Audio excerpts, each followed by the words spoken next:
Selamat datang lagi di sesi deep dive kita. Kali ini kita dapat sumber menarik nih tentang sejarah panjang batu bara di Tanjung Enim, Sumatera Selatan. Dan gimana ceritanya sampai jadi PT Bukit Asam atau PTBA. Sumbernya ini cukup komprehensif ya. Ngikutin jejak si emas hitam dari awal banget sampai jadi perusahaan energi modern. Nah, misi kita hari ini, kita bongkar bareng siapa sih sebenarnya yang nemuin batu bara di sana. Terus gimana perjalanannya dari zaman kolonial sampai jadi PTBA sekarang? Sama asal nama Bukit Asam itu dari mana? Dan ini yang langsung bikin kaget dari awal sumber Anda. Lupakan dulu deh cerita penemuan versi kolonial. Ternyata masyarakat lokal di pinggir sungai Enim itu udah pakai batu bara dari tahun 1859. Jauh sebelum orang Belanda datang bawa peta segala macam. Persis.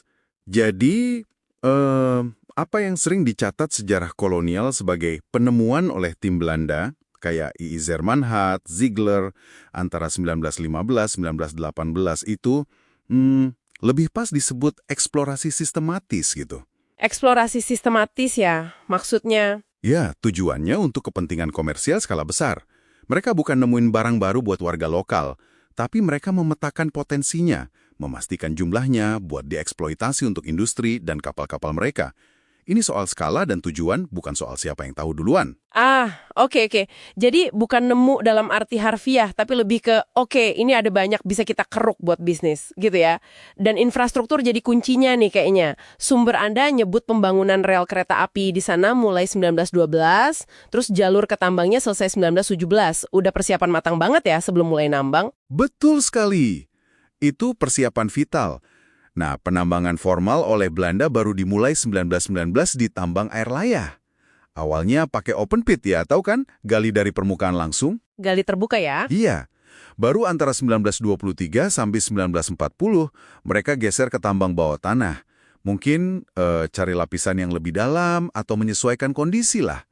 Produksi yang benar-benar buat dijual secara besar-besaran itu baru mulai tahun 1938. Dan Bukit Asam ini, waktu itu, jadi salah satu pemasok batu bara penting banget buat Hindia Belanda, selain Ombilin di Sumbar. Produksinya sempat naik lumayan tinggi loh sebelum Perang Dunia II, walaupun ya kena imbas juga pas depresi global tahun 30-an, sempat turun produksinya. Wah, itu menunjukkan banget ya gimana dari dulu aja sumber daya kita udah terkait dan rentan juga sama ekonomi dunia. Banget. Nah, setelah era kolonial awal itu, masuk masa transisi yang, lumayan bergejolak. Sumber Anda rinci banget soal ini. Jepang ambil alih kan pas perang 1942-45. Terus? Sempat dikelola Republik Indonesia sebentar, 1945 sampai 47. Direbut Belanda lagi pas agresi militer kedua, 1947 sampai 49. Baru akhirnya kembali ke tangan Indonesia tahun 1949. Bolak-balik itu. Roller coaster banget ya kepemilikannya. Tapi ada momen penting setelah itu kan, di tahun 1950. Nah, ini dia. Sumber ini menyoroti momen krusial di tahun 1950. Yang menarik, dorongan nasionalisasi itu kuat banget datang dari para karyawan lokal di tambang air layah sendiri. Jadi bukan cuma keputusan pemerintah dari Jakarta, gitu. Oh, jadi ada tuntutan dari bawah ya? Iya, ini semacam manifestasi keinginan kedaulatan ekonomi langsung dari pekerjanya. Akhirnya, lahirlah perusahaan negara tambang arang Bukit Asam, disingkat PN Taba. Oke, PNTBA lahir. Tapi perjalanannya setelah itu nggak langsung mulus jadi PTBA yang sekarang kan? Status hukumnya gonta-ganti lagi ya? Pernah di bawah Buptan, BPU, balik PN lagi, baru akhirnya jadi Perseroan Terbatas atau PTB tahun 1981. Kenapa jadi PTB? Biar lebih lincah bisnisnya, gitu. Anda nangkep poinnya. Betul, bisa dibilang perubahan jadi PTB di 1981 itu kayak transformasi dari badan usaha milik negara yang agak kaku jadi perusahaan yang lebih mandiri, punya direksi sendiri, target profit sendiri. Ini langkah besar biar pengelolaannya murni fokus ke bisnis pertambangan. Oke, jadi PTB bikin lebih fokus ke bisnis. Tapi lompatan berikutnya soal dana seger nih kan? Waktu mereka mutusin buat go public. Tepat. Langkah strategis berikutnya, ya IPO, penawaran saham perdana, tahun 2002. Perusahaan resmi masuk Bursa Efek. Kode sahamnya PTBA. Namanya jadi PT Tambang Batubara Bukit Asam Persero Tbk. Ini jelas membuka pintu lebar buat dapat modal dari publik buat ekspansi. Dan ya tuntutan transparansinya juga jadi lebih tinggi. Terus belum selesai, statusnya berubah lagi di 2017.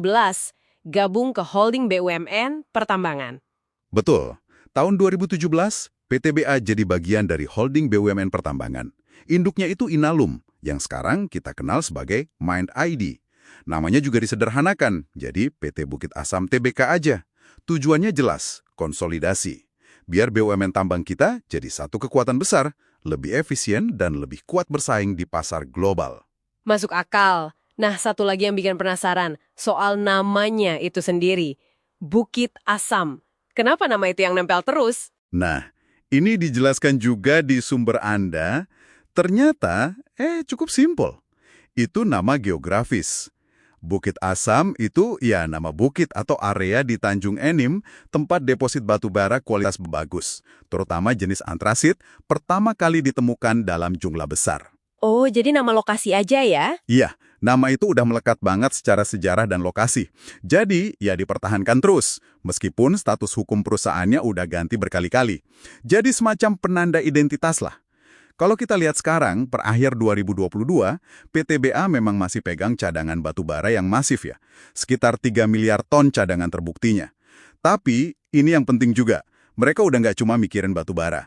Diversifikasinya udah jalan. Oh iya, kemana aja? Mereka udah serius masuk ke energi terbarukan, terus bangun dan kelola pembangkit listrik tenaga uap PLTU sendiri, bahkan merambah ke bisnis lain kayak perkebunan dan jasa kesehatan.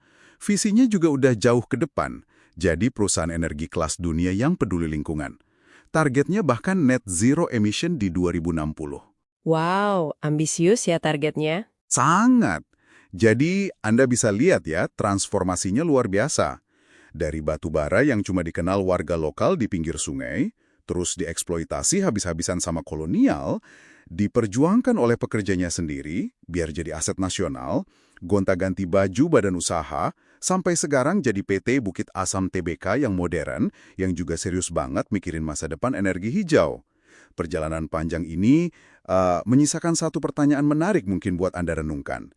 Kira-kira mampungkah warisan industri ekstraktif sebesar PTBA ini benar-benar bertransformasi total jadi penggerak energi bersih di masa depan?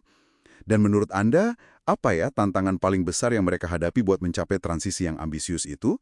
Coba Anda pikirkan.